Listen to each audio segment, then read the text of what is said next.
नमस्कार साथियों, मैं अखिलेश सक्सेना आज आपको कुछ व्यावसायिक बीमारियों के बारे में बताऊंगा। कंपनी में भाग दौड़ की ज़िंदगी रहती है और हम लोग काम करते रहते हैं।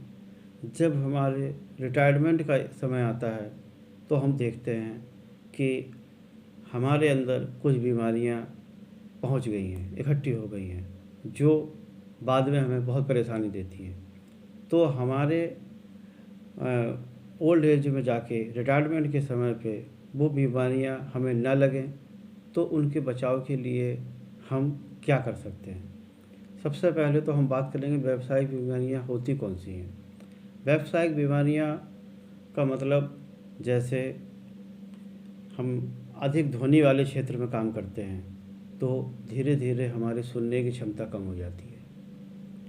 यदि हम धूल मिट्टी वाले क्षेत्र में काम करते हैं तो हमें श्वास संबंधी कुछ बीमारियां हो जाती हैं। अगर हम वेल्डिंग जैसा कुछ काम करते हैं तो हमारी आँखों की रोशनी धीरे धीरे चली जाती है या कम हो जाती है। तो इन सब समस्याओं से बचने के लिए अगर हम सही समय पर सही कार्य में सही पीपी यानी अपना निजी सुरक्षा उपकरणों का यूज करें तो हम इन व्यावसायिक बीमारियों से बच सकते हैं। जैसे अगर हम किसी ध्वनि वाले क्षेत्र में कार्य कर रहे हैं जहाँ पर अधिक क्षमता से ज़्यादा ध्वनि है तो हमें ईयर प्लग का यूज करना चाहिए, और ज़्यादा ध्वनि है तो हमें ईयर मफ का यूज करना चाहिए ताकि हमारे कानों को नुकसान ना हो।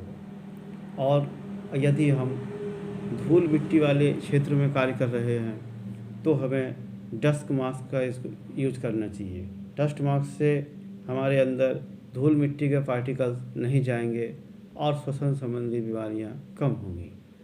और यदि हम वेल्डिंग का कार्य करते हैं, आँखों का कुछ हमारा ऐसा कार्य है कि हमें मान लीजिए ऑनलाइन कंप्यूटर पे ही काम करना है तो हमें सुरक्षा चश्मे का यूज करना चाहिए। अगर हम वेल्डिंग कर रहे हैं तो हमें फेस शील्ड लगा के ही वेल्डिंग करनी चाहिए। मैंने देखा है कई लोग हेलमेट हटा के ही वेल्डिंग करते हैं, कुछ चश्मा लगा के करते हैं। तो हमें प्रॉपर फेस शील्ड, जो वेल्डिंग शील्ड आती है फिल्टर ग्लास लगा हुआ, उसको लगा के ही वेल्डिंग करनी चाहिए। वही हमारे आँखों के लिए सुरक्षित है। तो अगर हम सही समय पे सही कार्य में सही पीपी का इस्तेमाल करेंगे तो भविष्य में हमें व्यावसायिक बीमारियों का सामना नहीं करना पड़ेगा। धन्यवाद।